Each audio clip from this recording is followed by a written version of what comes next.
good evening once again mga ka-guys. Ito naman po si Waray in Thailand. Welcome po sa aking channel. Ngayon po ay mag-vlog naman po ako. Yung i-vlog ko naman po ngayon ay yung pagluto ko ng adobong atay. So I think last week ba yun? Nagluto pa ako ng atay, ng adobong atay ng baboy. So kasi nag-crave kasi ako eh. Masarap po kasi yung atay, yung adobong atay, yung adobong, ano ba yun, yung batikulon? Ano ba yun sa sa Tagalog, batikulon sa amin eh. Yung matigas na parte ng manok, o yung parang ano yun. Masarap po yun, batikulon. Yun. Nagluto ako. Tapos yung ordinary lang luto ng adobo. So kasi yun nga, namimiss ko ngang kumain ng adobong atay ng ito naman baboy. So ayan po guys, sana po ay samahan niyo po ako sa aking vlog ngayon at sana po ay kayo mag-enjoy sa panunood sa vlog ko ngayon at yun po. Sana patuloy pa rin po yung suporta niyo sa amin na mga small YouTubers para naman po kami ay medyo umangat ng konti sa mga pag-vlog po namin. So last time po ay nag-vlog ko ako sa saan ba yun? Yung umalis ako siguro. O nagturo ako. So yun lang po ang vlog ko. Kasi yun nga, wala akong maisip na iba pang content eh. So sana po ay magustuhan nyo po guys. Hindi po kayo magsawa. Ayan po guys, tara! Pasok po kayo! So, ayan po yung mga ingredients natin. So, meron po ko ditong sibuyas, chopped onion, yung chopped na garlic, bawang. Yan po. Naka-chop din po na pepper, green pepper. Tsaka ito po yung ating atay ng baboy.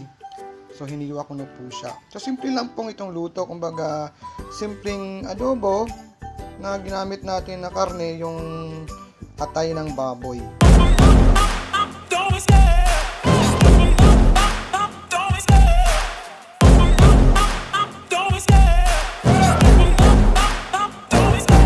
Love the chase and the hunt, and I set the pace when I'm running. I always take what I want and I always give it 100. Don't need a bank, no I'm funded. Play the game like it's nothing. I'm always thankful for something. Don't take for granted, stay humble. Now wake up, it's time to look at the enemy. Look in the mirror if he is no friend to me. It's not working out, maybe it's the chemistry. It's time to break up so I can make a better me. Better believe in your mind, cause it's everything. You can mold, shape, find almost anything. All it takes is some time and some clarity to find your identity. It's mind over everything.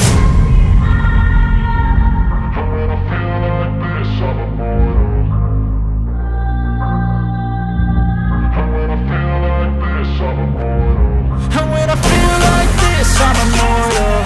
When I feel like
YouTubean po natin guys ng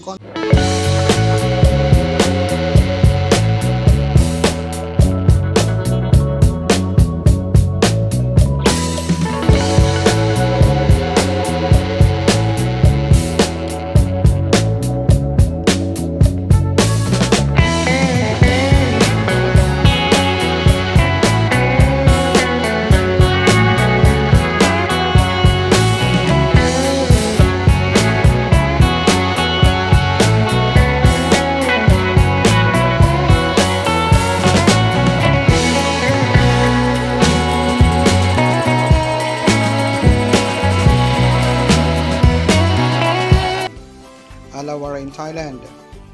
Ayan po yung finished product ko at sana mabusog po ako sa tanghalian ko ngayon. Ayan.